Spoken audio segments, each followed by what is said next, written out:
Welcome to Leading with Empathy and Allyship. This is episode 2. I'm your host, Melinda Briana Epler, the founder and CEO of Change Catalyst. At Change Catalyst, we build inclusive innovation through training, consulting, and events. So this series goes deep and gets real. We are focused on building empathy for underrepresented and historically marginalized populations and providing tangible, actionable steps that we can all take to be better allies and better advocates for each other. We are extremely lucky to have Jewel, an ASL interpreter, today. She'll be on screen and interpreting. That is sponsored by Interpreter Now. Thank you, Jewel. Thank you so much. So today we are discussing mental health during COVID-19. Please welcome Dr. Jessi Gold, Assistant Professor at Washington University, and Dr. Ayana Jordan, Assistant Professor at Yale University School of Medicine. Thank you for joining us. Thanks for having us. Happy to be here. Thank you, Melinda. Very happy to be here. So as we shelter in place and work from home during a pandemic, many of us are experiencing anxiety, depression, and generally a rough time. You know, I go in and out, and I'm sure many people do, and some people are having a more rough time than others. We've seen huge spikes in crisis hotlines, and articles are showing that frontline workers in particular, healthcare workers, are experiencing severe depression and anxiety right now. I will say that my own personal anxiety has been much more severe, and working through that with meditation and yoga and just allowing myself to heal, giving myself that time and space. It's a combination of COVID-19 and the resulting economic crisis, furloughs or fear of furloughs, unemployment, loss of business, isolation, and uncertainty. So today we'll look at the solutions at hand, and then we'll talk about solutions, because it's important to focus on solutions and find ways to create positive change. That's what this is all about. So Jessi and Ayana, if you could please just tell us a little about you and your work and what you're doing now, and to get started.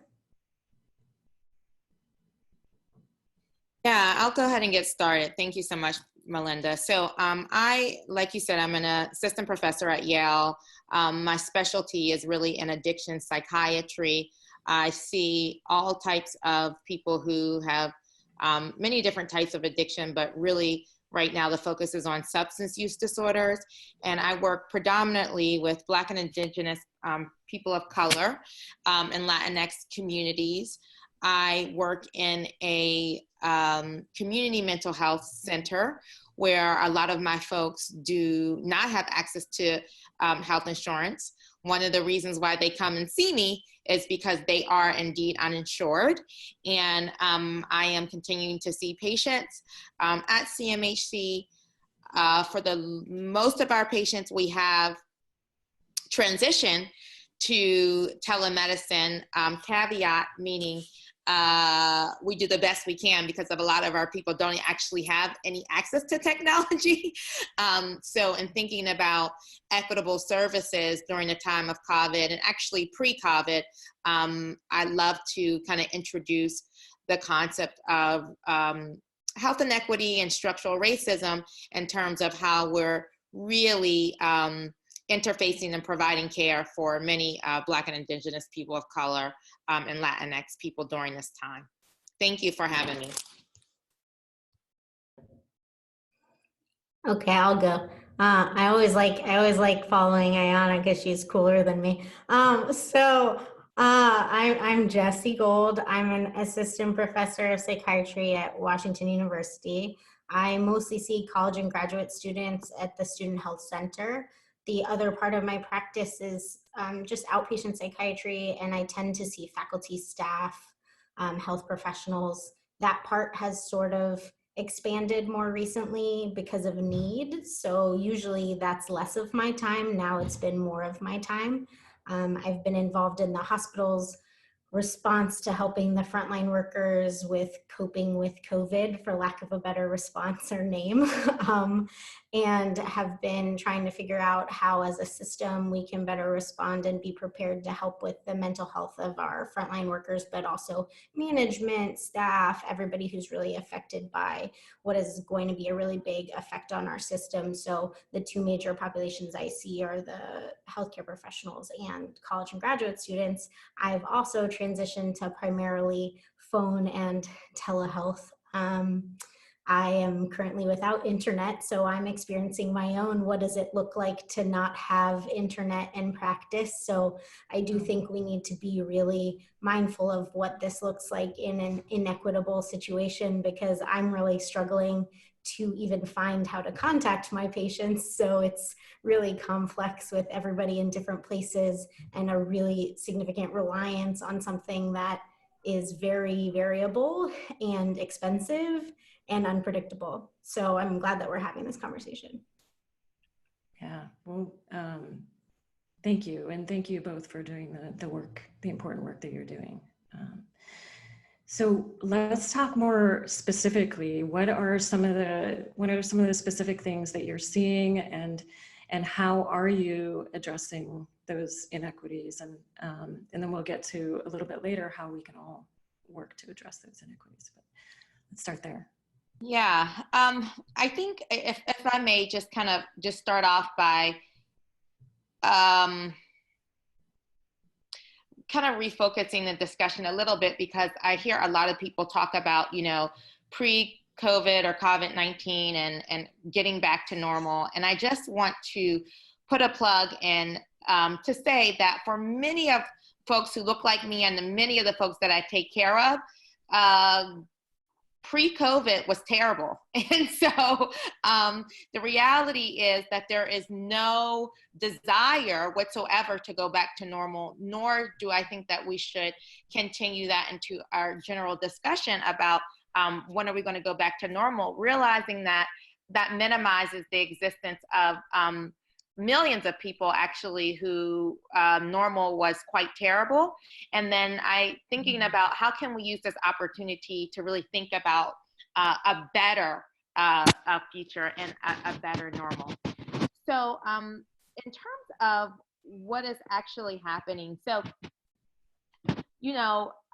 many of the folks that I take care of are experiencing homelessness on top of their mental health disorder and substance use disorders. And so they are not able to engage with a lot of the services that are being afforded to people now because of COVID. Let me be really particular. So if we think about what Jessi was talking about, telemedicine. One of the things that you need in order to access telemedicine, if we're thinking about video platforming, is internet services. And it's one thing if you just have a disruption of your internet services, which is really inconvenient. But if you don't have internet at all, how can you think about even interfacing with your doctor when all of the mental health and addiction services have been transitioned to telemedicine? And then also, if you've never had access to internet, how are you accessing information? So much of the information in terms of how to cope mentally and to access different resources, things about the CARES Act, the stimulus check, all that is being circulated through the internet, and many of my folks don't have it. So we've had to, on top of being physicians and really thinking about taking care of the basic needs, whether that be a mental health exacerbation in this time, or the triggers that might stimulate substance use, we've had to also deal with what we call the social determinants of health. So things in which people just need to live, work, and survive, right? So we've had to have a whole committee directly related to social vulnerabilities, because we've had to figure out how to get internet to our folks. How do we get telephones to our folks? How do we even make sure that people who are experiencing homelessness, how do we get them access to housing so they can indeed physically distance?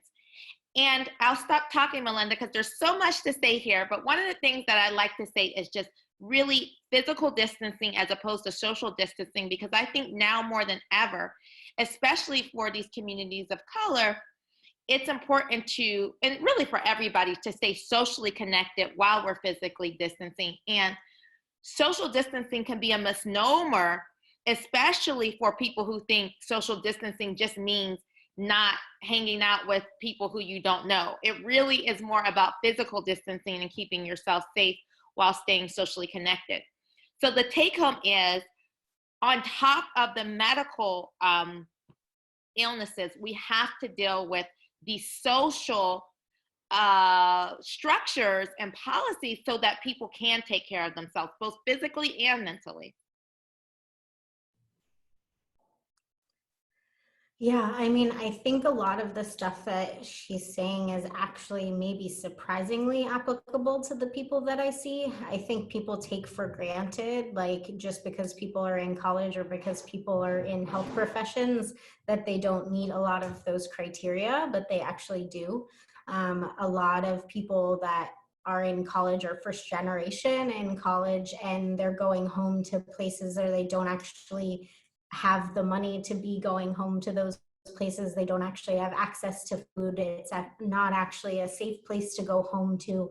And I think when we made the decision, and all colleges across the country really made the decision to let people go home, a lot of, you saw some people kind of get up in arms about that pretty quickly, because some of the colleges made those decisions really quickly and without much forethought into that, which is like, home is not the safest place for everyone.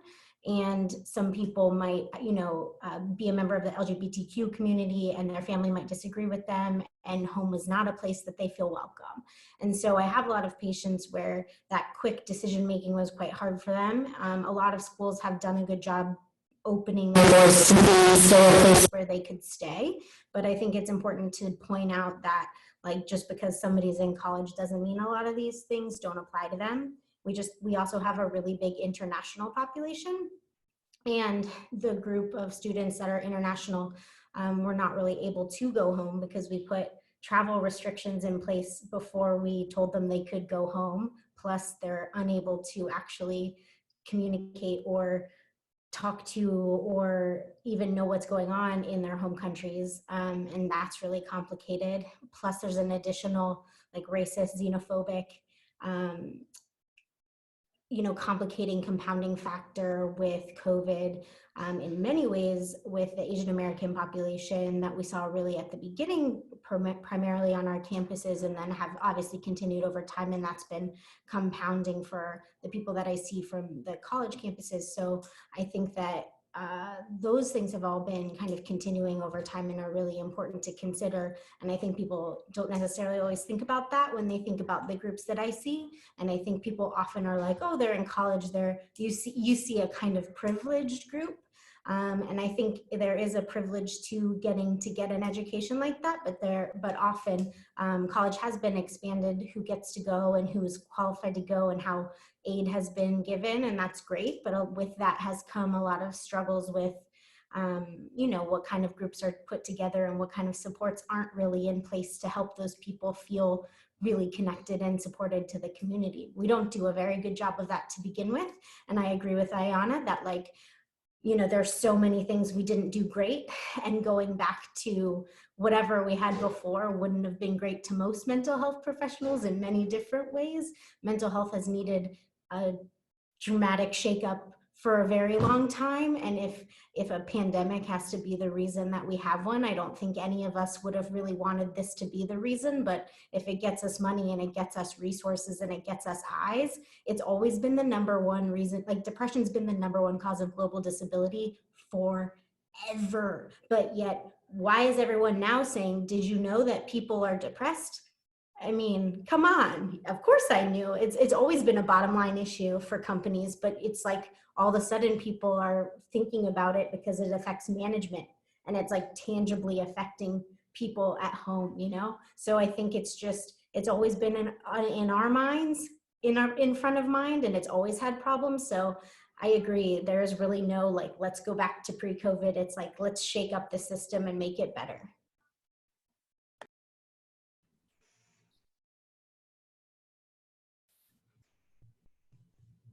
Ayana, were you going to say something? I was, but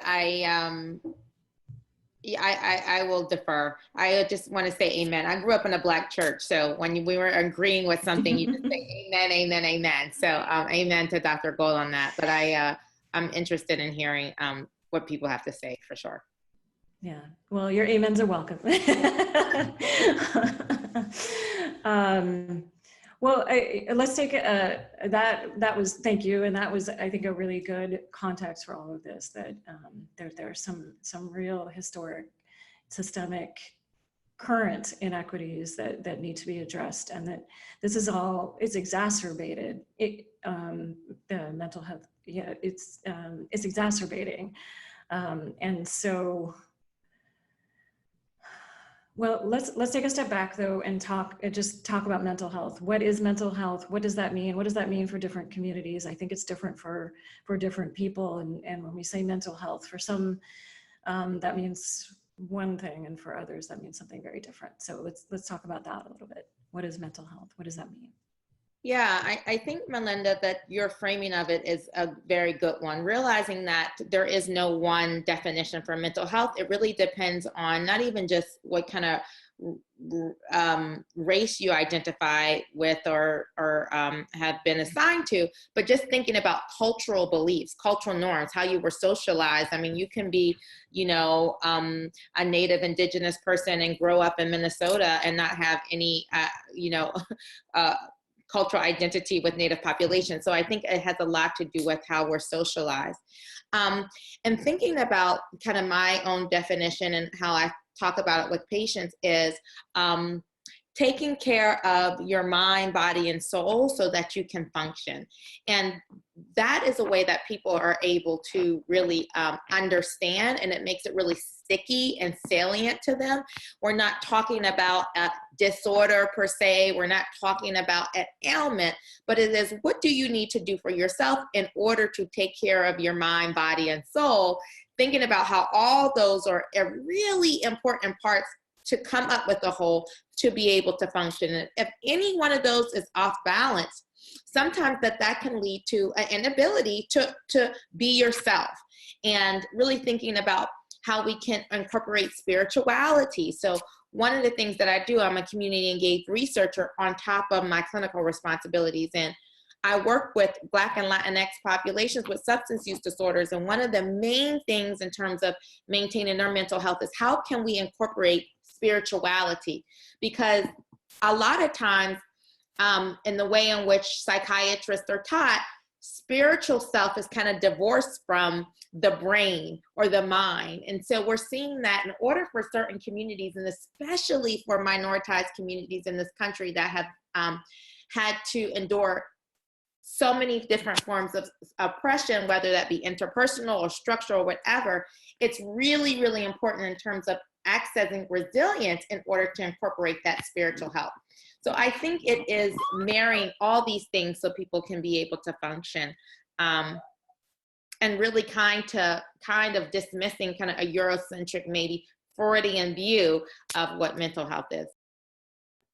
Yeah, I mean, I think it's important that the mind and the body are not disconnected. I think we do a really bad job of saying, like, this is focusing on the physical symptoms of something, and this is focusing on mental health. And by doing that, we've done a really big disservice to everything that we do in our jobs. And people think that our job is last resort or really bad or super stigmatized, and really don't notice when physical symptoms are actually physical symptoms of depression or anxiety. And it's really hard when they're told that they are, because they then think there's something actually wrong with them that is mental and psychologic, and now I'm crazy. And that's really not good for us and really hard for us, I think. So I think it's really important that that mind and body parts stay connected. So in that definition, that's really important. Functioning is like at the core of a definition too, because really the point of what we do is to make it so you can function, right? So you're coming to us because some part of your life is not going the way that you want it to, like your relationships, your work, your day-to-day, you're not getting out of bed, something we can work on. And that's what we can do. And maybe you don't define it with a disorder. Maybe you can't. Maybe your family can't. Maybe you don't want to take pills, even though we're people who prescribe them. And maybe we can't get there yet, you know? But the conversation around like, how do we get you to something that is a goal that we can talk about and maybe eventually get there together in a way that we can mutually agree on the ways to do that is part of what we do. I think I also will point out that as a white psychiatrist, I have to be very mindful that like there are a lot more of me and a lot less of people that look like Ayana, and a lot more people that don't look like me who would like to see people that look like Ayana. And there are not the availability of being able to see people that look like them is hard in like access, plain and simple. There are not enough of them. We do not have enough therapists and psychiatrists of color to see the need. I would love more, but we don't. And because of that, I have to be as aware as I can be of the issues in populations and be as open as I can be to understanding and listening and learning from and to like, you know, from people like Ayana, from my patients, and also open to say like, I know what my weaknesses are. And I know that like, if you had a choice, maybe you would choose not to see someone who looks like me.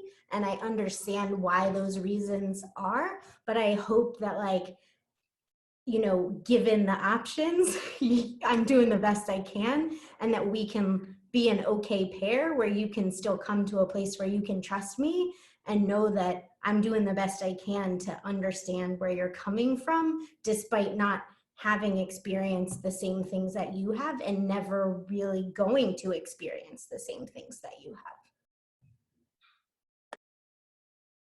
I think that's an important point, Dr. Gold.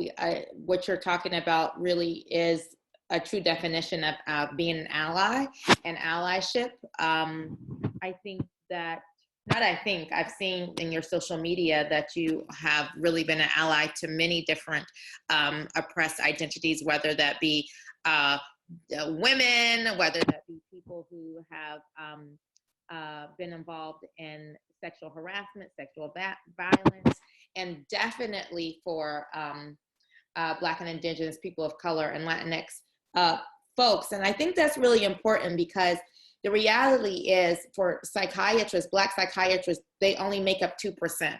And so if you're really thinking about how to take care of minority populations, the reality is that most people are going to have to see white physicians. That's the setup in this country. And so really being curious and coming to the therapeutic session or the alliance with, I don't know everything and I'm willing to learn, and this is what I do know, and am I on target or not? And then really consulting with friends from those communities and professionals from those communities to say, what can I do? What can I learn is super important, as opposed to not doing anything at all. And I think that's what's extremely frustrating. Honestly, I just have to say, a Black woman who happens to be a physician during this time, I have spent so many days crying at the disproportionate numbers of folks that look like me in the hospital. And it's such an emotional thing because I didn't even realize, like, these are not my family members. They're not necessarily people I know, but just knowing the difficulties it is in order to just survive as a person who looks like this in this country, and all of the things that comes with that, on top of the oppression that happens, there was a sense of just mourning. And one of the things that I've had to learn is just allow myself to feel all the feels.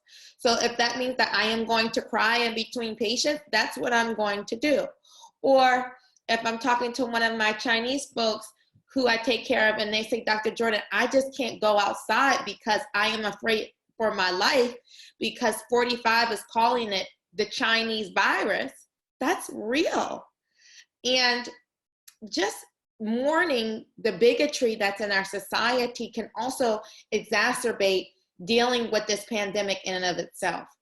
So one of the things that I really appreciate is for allies who are able to check in and say, Ayana, how are you doing? And that doesn't, I don't have to initiate that. So just in terms of tangible things, is just checking in on people, maybe because they just identified with the group who is not doing well. 14 out of our 15 people on our ICU are Black. That's terrible. And that can really hit deep, or turning on to the news and you see all these experts, but none of the experts look like you, right? Dr. Phil, Dr. Oz, all these people. And it's like, well, we're out there, so why aren't you asking, So all of this is very painful. And I think having the space to mourn that, but also having allies like Dr. Gold to say, hey, what's up? Are you okay? How can I elevate your voice is equally as important.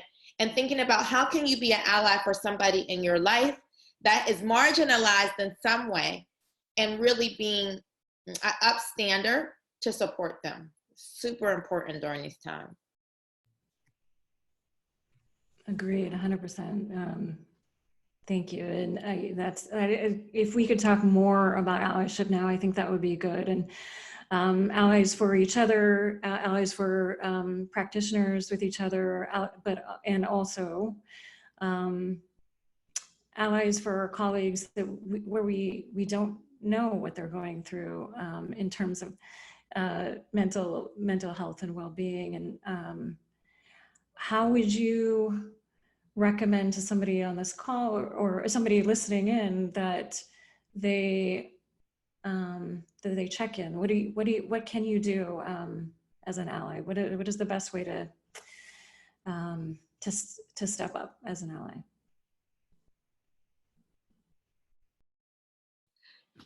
So I have a few things to say, but I just want to introduce this little one that has helped me to actually cope. Her name was Wangari, and she just came to me 2 weeks ago. And so we're trying to figure out our schedule, but she's my Rona puppy and has helped me kind of cope through this as well.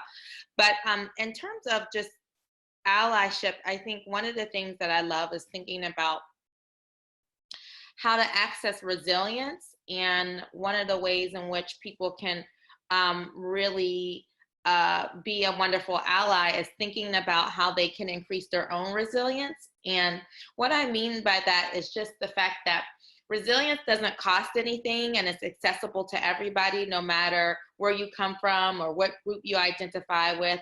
And so we all can practice resilience and really exercise it and build it up in order to really bring about better connections with folks.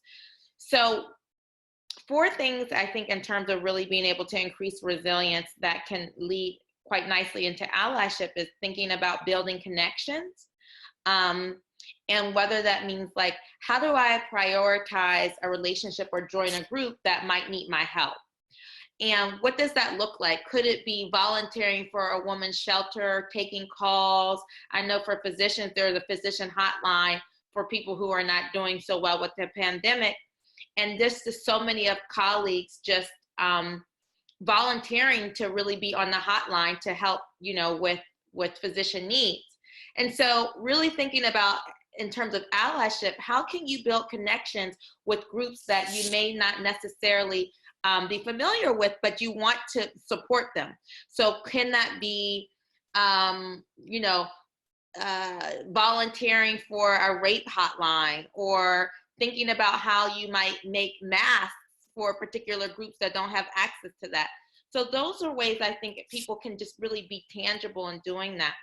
I think also one of the things that you said, Melinda, when we first started was about practicing yoga, and then really thinking about how can, as an ally, you can promote wellness, whether that be physical, mental, emotional, or spiritual wellness. So one of the amazing things for a lot of our Black women that I take care of is that one of the allies started a free yoga program. And so for people who might not know how to have access to exercise or moving or couldn't afford gyms, now they have an opportunity to follow along through yoga. So I thought that was really, really nice. And so it doesn't necessarily mean that you have to have an in with that particular community, but thinking creatively about how can you form those connections in order to really benefit folks. And that really creates a sense of hope that can allow people to kind of deal with the realities of a pandemic. Because if you're focusing your efforts on your yoga class, you don't have the space to think about, the reality or whatever's going on. So just really thinking about healthier coping mechanisms. So those are just some thoughts. Yeah, and just to add to that, for me, yoga and meditation both is kind of breaking the cycle of that fear response, that anxiety response, that depression. It's and physically too is. I think it's really important to be to get your blood pumping and your brain to your heart, and really staying healthy right now is super important as well. But yeah, I think for me, that having those moments of getting away, whether that's meditation or prayer or yoga or whatever that is for you, I think is really important to break that cycle, get out of the news cycle, get out of the stress cycle, and just come back to your own being. Yeah, I mean, I think for me, I grew up in a community that looked a lot like me, and I've learned a lot over time from people that don't look like me, how to be a better friend and ally, honestly, by listening. I think that's really important. I think I've had to learn a lot about the balance between listening and asking them to educate me too much. I think they play the role of educator a lot, and it gets exhausting. And I think we take that for granted in our patients, in our friends, and I think I still make those mistakes sometimes, and it's not always, I don't always know I'm doing it. And I think sometimes people will say like, this isn't a good time for me to answer that question. I'll answer that question. And I know you're asking from a good place because you are, but I just can't right now.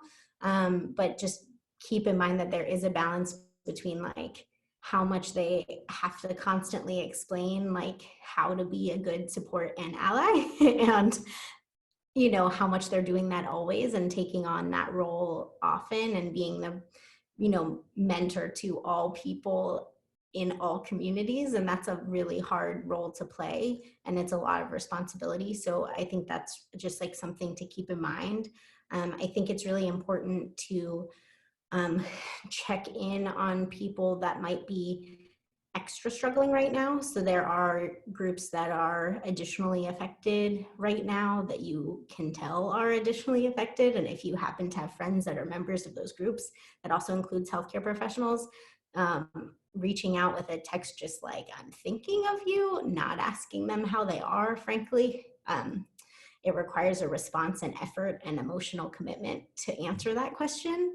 It does not require emotional commitment to look and see that someone cared about you. So like sending a little like meme or quote or something, just something just to, it's always nice to know someone was thinking about you. And I've always felt like even when I'm not in a good headspace, looking down at my phone and seeing which friends remembered that I was there, it's always nice to look back and see that. So I think that's an easy way to bridge communication gaps and sort of, show people you were thinking of them, even if you don't have a lot of emotional capacity to give, but you do want to give a little bit. Because I do think we don't have that much to give right now either. And I do think it's important that you realize that, like, there is a degree of, benefit that we do get from being altruistic. It's a defense mechanism for a reason. It works. It's mature for a reason. It does work. It does give you some sort of control over uncertainty. It does give you some kind of control, and you do feel like you're helping, and it's true. As a person who's not a frontline healthcare worker, I have done a lot to feel like I was grabbing control, which for me is writing and talking to people on social media. And amplifying other people on social media that have voices that should be heard. And I think that can feel good, but you do need to realize that you also have emotions and needs and you need to check in with that too. So as much as like you do want to give, there is a point at which you need to stop giving and check in with yourself and say, oh, why am I still giving and giving and giving and giving? Like, do I have more to give? And where's my tank right now? And do I need to do some stuff to make sure I'm still there enough to be giving? Because we are often kind of covering our own feelings and covering what else we're going through by giving. And it's a good way of doing it. There are worse ways to do it. But you do need to check in with yourself, especially if you feel like you're sort of nonstop doing that. And I do that often, so it's coming from experience that I'm saying that. No, Dr. Gold, I think that's such a good point. And, that makes me reflect on one of the participants, Denise, who was extremely vulnerable and then talked about, being viewed as the strong person and how it took so long for her to even admit to herself that she had mental health issues. And I think in terms of having that balance, because strong people can do so much, keep going, and then use that as a way to ignore their own inner experiences or what's going on. And it can be very painful to have to admit, I am not okay. And so really slowing it down to, like you said, check in with yourself to say, where is my tank right now?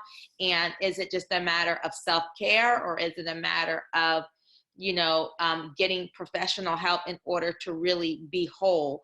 Back to Melinda's point of mental wellness, like what is mental health? And I think sometimes as strong people, especially, we have to be extremely vulnerable to say, like, we need help, and that is okay. And I think,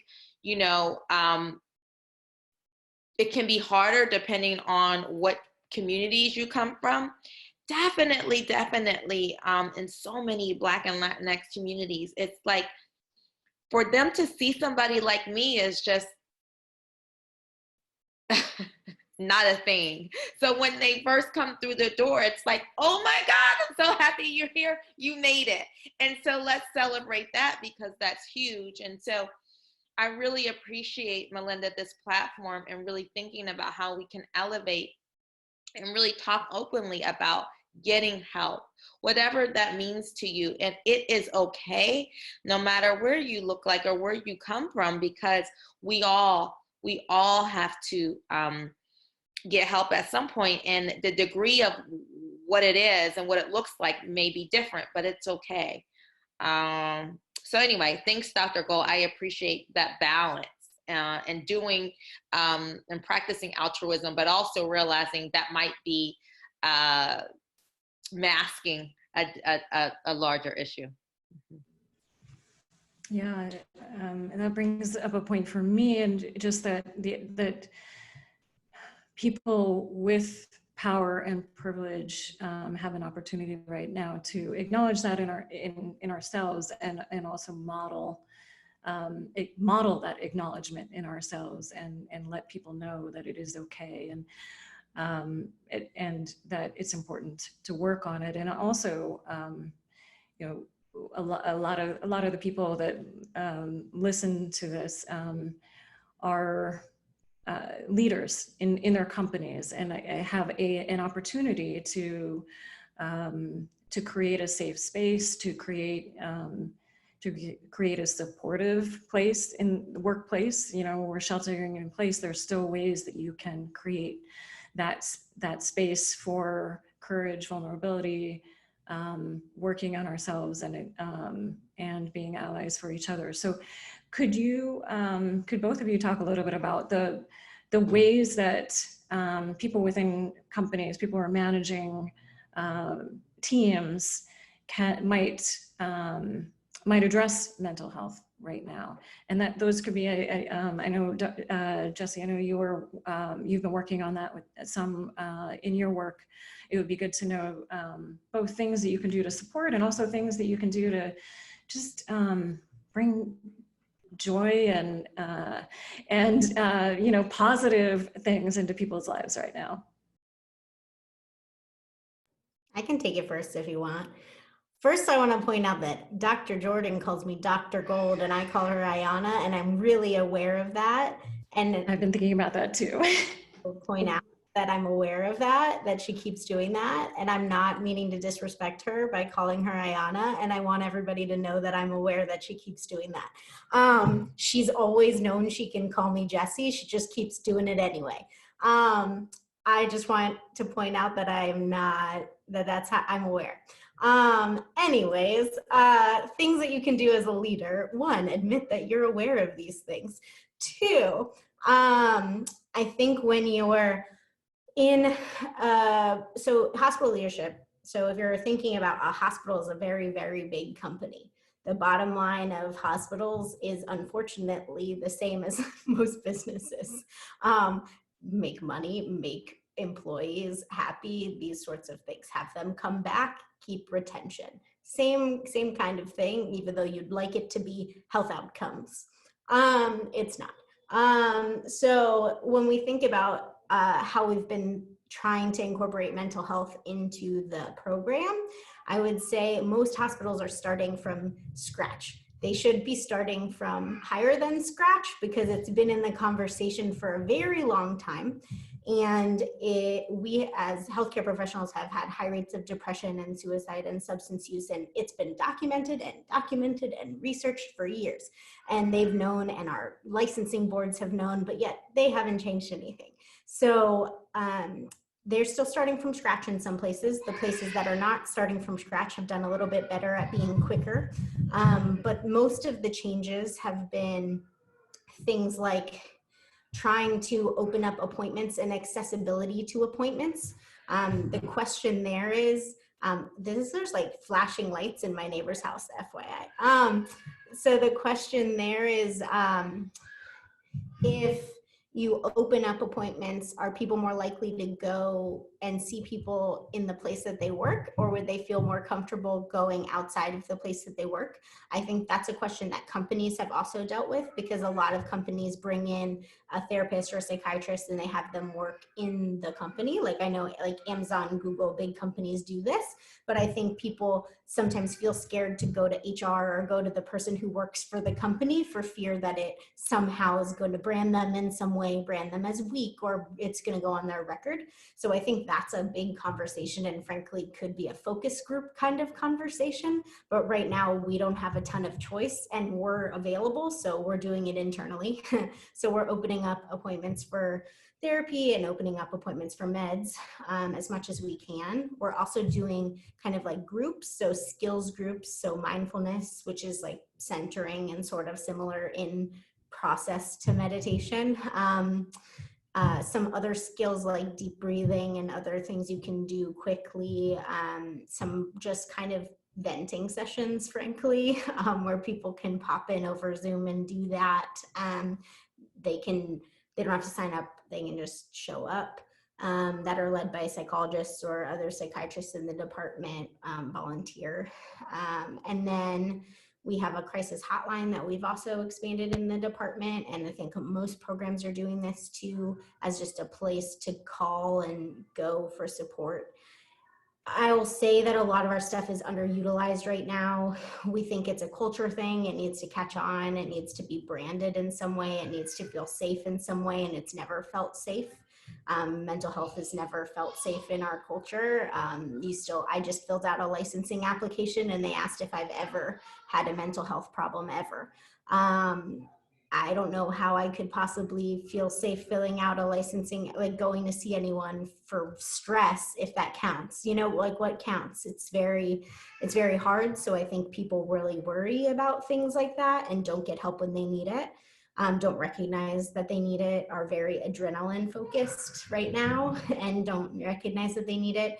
So again, like those are main things. And then there is this whole like gratitude angle, which is some of what Melinda was talking about, which is that because it's a little bit slower on the uptake of the like core mental health things right now, we have been aware that people just are feeling under-recognized. I mean, I think without seeing people in person, you don't feel as good. You just don't. Like, nobody says thank you and nobody says hello. So it just doesn't, feels a little bit more lonely. So I think we've been doing things like, there are ways to shout out. You can like fill out little gratitude things and people get them in their inboxes, or the people that are staying in the hotels that are frontline workers that are exposed get little welcome bags when they come in that are like basically like if you stayed in a hotel for a wedding, and you get like little you know, random things for staying in the hotel for a wedding. But I mean, at least it shows that the school thought about it and cared. You know, little things like that. The chancellor's doing Zoom bombs in team meetings, which I think is kind of funny, but it shows that he, you know, like he just shows up in them and kind of says like, hi, just thinking of you. Cause there's all these team meetings over Zoom and nobody even probably has really met the chancellor. And so it's kind of nice and kind of funny. And there's a lot of stress right now and a lot of pay cuts and furloughs and all of that going on in the hospital level, and most hospitals across the country too. And so I think it adds a little bit of something extra. So, I mean, those are the things that have been going on in the medical sphere, but I do think a lot of them are quite applicable across the country and across other sort of business spaces. And I think that they're all that sort of, that whole thought process is quite important in everything. Yeah, I know we're running short on time, so the only thing that I will add is one, thanks Dr. Gold for recognizing that, but also it really wasn't about you, it's just about me, because a lot of times when I am engaging with medical colleagues, a lot of the men I automatically call doctor, and women I call by their first name. So I am trying to get into that practice for sure. But in terms of support, the bottom line is, I think no matter in terms of whatever leadership position you're in, if you're able to provide a space where people can vent and allow them to have some really tangible takeaways. And so what does that mean? It doesn't necessarily always have to be monetarily, although that's important. Like for instance, Yale was able to send an email and said, no matter what part of the institution that you're working right now, you will be paid until the end of May. That's huge, just in terms of knowing that you'll have that financial security. Now, I don't know if every system can do that, but if you're able to at least assure some level of your job will be here, your parking is free, childcare will continue on, those are like tangible benefits that need to be communicated in this unprecedented time. The other thing that I think is super powerful in terms of one of the things that I lead here is a stress and resilience group. And to Dr. Gold's point about expressing gratitude, one of the things that we do as soon as we start with this group and we hold it for 45 to 50 minutes is thank you so much for showing up. Thank you so much for being here. Thank you for being a part of the community, because we go through our days physically distancing, and sometimes you never even get a acknowledgement that you are here, that you showed up for something, you know, and so that can just be a really nice way of honoring the person and their identity and their humanity. And then what we practically give is deep breathing. And that's something that I've practiced for many, many years, and it allows me to calm my thoughts and mind to be at a place of peace in the midst of the storm. And so many people that participate in these groups say to Dr. Jordan, Dr. Tate, thank you for allowing me to have 10 minutes of peace, right? So that is something, again, that is tangible and it's free and it can be practiced. So in terms of being leaders, and I think women do this just amazingly well, is just creating a space to acknowledge the humanity in all of us, but also to provide some reassurance in terms of basic needs if you're able, and then finally give something tangible. And it doesn't have to be financial, it can just be a skill. So I would add, I mean, I do think you're right. Like, we don't often see leaders express vulnerability, and most leaders that are vulnerable are the best leaders I've ever met. And as someone who is a mental health professional, obviously I'm biased, but anytime I've ever seen a leader, even in confidence, express like, you know, that was really hard for me too, or medical school was not fun. You're right. It's horrible. Nothing is good about medical school because there's this whole like facade that it's perfect, and you feel like you're the only person who's struggling. And when somebody who looks like they have it all together tells you that they didn't for a long time, or that they still don't, it means a lot. And it doesn't mean they're going to go tell every single person they've ever met that you just told them the one like vulnerable thing, but it means a lot to that one person that you told them that. And I've felt really supported by people who've done that to me, or like confided in me about something, you know, that maybe they haven't told every single mentee they've ever had, but they've told me in times where I've really needed it. And it's made a big difference on, you know, the help that I've sought, or the paths that I've taken, or the mental health resources I've looked for. I think, and the ways that I've approached the things that I've said yes to, the things that I've said no to, and the things that I value. Yeah, great.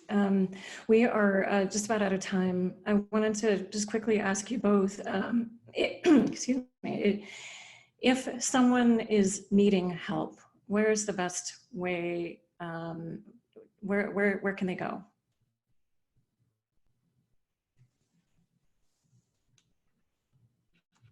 So there's so many different ways. I think it depends on what type of help you need. So one of the things that I'll do while Dr. Gold is talking is I'm going to put in the suicide hotline into the chat for everyone to see, because even if you're not suicidal, quite honestly, and I've done a walkthrough, so I've actually called the line, people can be extremely supportive and just kind of plug you into wherever you need help. I'm not exactly sure where people are right now. So that is definitely an option. Another thing that I will say is just thinking about no matter where you are, calling your, the equivalent was 211 or information, to say, where can I get access to mental health services? And that it has been a really wonderful resource in terms of just figuring out where to go. But it's because we don't have a universal healthcare system, it's hard to have one way to access help. So I would start with the hotline or the equivalent of a 211 in your area. So let me get that right now while Dr. Gold, you're speaking. Yeah, I mean, I would add, like, I think the crisis text line 741-741. Ayana can check me on that while she's looking up the suicide hotline, but I think that's what the crisis text line is. People also use that for like stress relief and anxiety, and there are a lot of people there that just text you back. And honestly, while you're home, it's quite nice. They up the number of people are using it. I'm pretty sure it's 741-741. And then, you know, there's a lot of different apps and things that are actually quite good that you can turn to from home, like for mindfulness and for just like kind of, you know, journaling and things like that. There's a gratitude journal app. There's Headspace and Calm, where you can use the free versions of them and try not to use the expensive one if you want. And you can do some mindfulness, and you can do they have bedtime stories, which sound silly, but they're actually quite helpful. Those kind of things are great for help. If you're looking for like therapy, we often direct people to the Psychology Today website, because you can just kind of, it's like a Facebook of therapists. You can search for your insurance and you can see what little blurbs people put up. It's not it's not complete in any means, and there are lots of gaps, but it's honestly better than your insurance's website. Awesome. Great.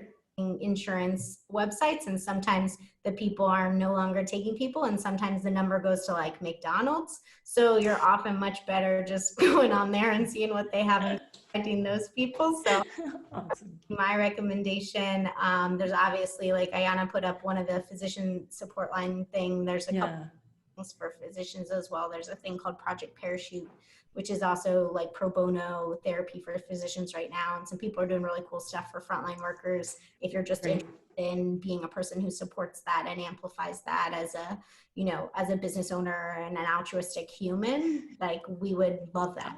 Awesome, awesome. And I'll put some additional links in all of our different social media and YouTube channel and podcasts and everything as well. I know Ayana and Dr. Jordan, you need to go. Thank you both, Jessi and Ayana, Dr. Gold, Dr. Jordan, for your time today. Appreciate all you do. Thank you everyone for joining us today, and join us each week for Leading with Empathy and Allyship. Sign up to attend live with audience Q&A or catch the podcast and the YouTube video. You can stay in the loop by going to changecatalyst.co, changecatalyst.co, and signing up for our newsletter. So keep this going, keep the conversations going, keep the learning going, and be brave, be courageous, take a new action. Don't forget to subscribe to our podcast and YouTube channel, and see you all next time. Thank you, everyone.